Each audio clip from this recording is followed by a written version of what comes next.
Right. సహస్ర mother మనతో పాటు ఉన్నారు. ఒకసారి ఆమెతో మాట్లాడించే ప్రయత్నిద్దాము. అసలు ఆ రోజు ఏం జరిగింది? మీ హస్బెండ్ ఇంటికి వచ్చేసరికి ఎట్లాంటి సిచ్యువేషన్ ఉండింది? మా హస్బెండ్ ఫొటోస్ పెట్టారు కదా మేడం, అలాంటి సిచ్యువేషన్ ఉంది సేమ్.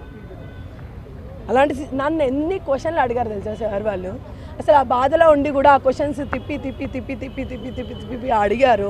అసలు అక్కడ క్లూ చేయకుండా చేయడం ఏంటో నాకు అర్థం కాదు.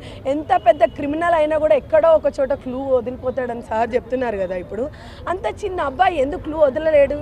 ఏంటి ఆడు చిన్న అబ్బాయా? మరి ఎవడో ఎంత పెద్దోడైనా కూడా క్లూ వదులుతాడు. మరి వాడిని ఏమనుకోవాలి మనం? క్లూ వదలలేడు అంటే అది ఎంత దారుణం చెప్పండి. ఇంతకుముందు ఎప్పుడైనా పాప బర్త్డే పార్టీకి కూడా వచ్చాడు కదా, ఇంతకుముందు ఎప్పుడైనా రెగ్యులర్గా వచ్చేవాడా మీ బాబుతో ఆడుకోవడానికి? లేదు, కిందనే ఆడుకుంటారు. రెగ్యులర్గా పైకి ఏం రారు, కిందనే ఆడుకుంటారు. పైకి రారు, కిందనే ఆడుకుంటారు.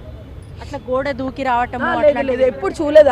అది అంటున్నా నేను. ఇందాక ఒక న్యూస్ ఛానల్ ఎవరో తెలీదు చెప్పారంట, చుట్టుపక్కల వాళ్ళు కూడా అన్నారంట వాళ్ళ మమ్మీ వాళ్ళకి తెలుసు అని. నాకు తెలీదండి నిజంగా. నేను డే 1 నుంచి కూడా చెప్తున్నాను కదా, నాకు గొడవలు లేవు, ఏం లేవు. అంత ఇన్వెస్టిగేషన్ జరిగింది. వాళ్ళని చెప్తారు కదా ఇన్ని చెప్తుంటే. నాకు తెలీదు. నేను తెలిస్తే నేను ఇక్కడ దాకా రాను. ఎందుకంటే మా ఆయన ఎలాంటి వాడో అసలు నన్నే పక్క వాళ్ళ ఇంటికి పోనీయాడు. అలాంటిది మా ఆయన. అసలు ఆ పిల్ల జాగ్రత్తలో ఎంత జాగ్రత్త ఉంటాడో ఆలోచించండి. అసలు మీకు చూస్తేనే అర్థం కావాలి. అసలు మేము ఏది కావాలంటే అది తెచ్చి పెట్టడం వల్ల ఇలా జరుగుతుంది అని కూడా విచిత్రంగా ఉంది. అసలు పిల్లలకంటే కొని పెడితే కూడా ప్రాబ్లమేనా? అది ఎన్నో ఆలోచనలు వస్తున్నాయి మేడం. ఇప్పుడు ఒక మదర్గా నేను అసలు అంటే కొని పెట్టడం ప్రాబ్లమేనా, తెచ్చివ్వడం ప్రాబ్లమే? తెచ్చిస్తే పక్కనోడు మనసు పడితే ఇలా చేస్తాడా అని కూడా వస్తుంది. మరి కాదు, బాబు ఎప్పుడైనా చెప్పాడా మీ బాబు బ్యాట్ కోసం ఇంతకుముందు గొడవ అయింది ఈ పిల్లోడితో? చెప్పలేదు మేడం, గొడవ అయిందని నాకు చెప్పలేదు. ఇప్పుడు వాళ్ళతో ఇన్ఫార్మ్ చేశాడంట సార్తో చెప్పి.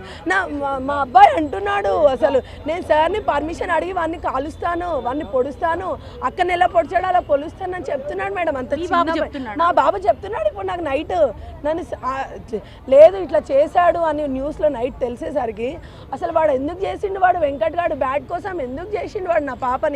అసలు అక్కను అట్లా చంపితే నేను కూడా పొడుస్తాను, నేను 5 నువ్వు 5 పొడువు అని చెప్తున్నాడు అంత పిల్లోడు. ఇప్పుడు వాడు నూర్చుకొని అది చేసుకొని వాడు మెంటల్గా ఫిక్స్ అయిపోయింది అనుకోండి.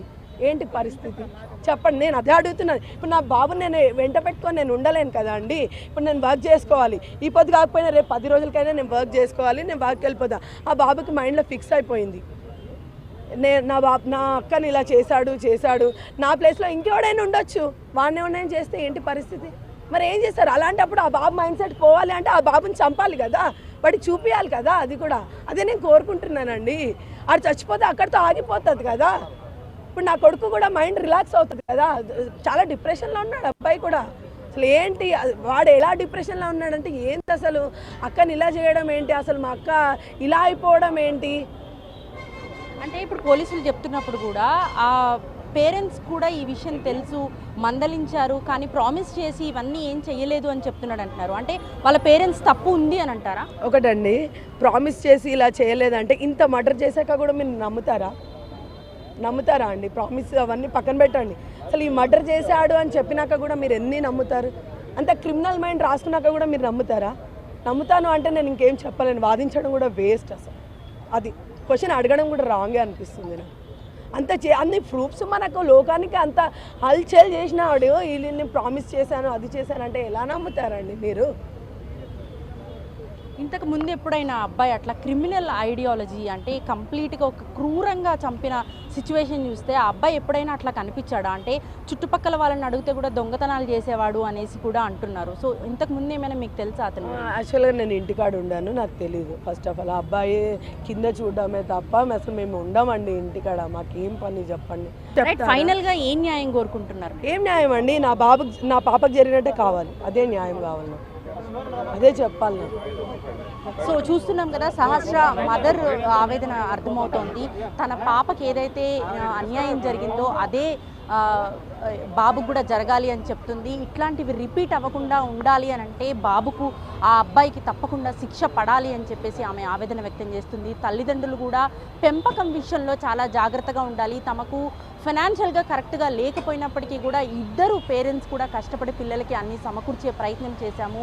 ఇట్లాంటి పిల్లలు మైండ్ సెట్ చూస్తూ ఉంటే తల్లిదండ్రుల పెంపకంలోనే అనుమానాలు కలుగుతున్నాయి అని చెప్పి వాళ్ళ మదర్ ఆవేదన మనకు అర్థమవుతుంది.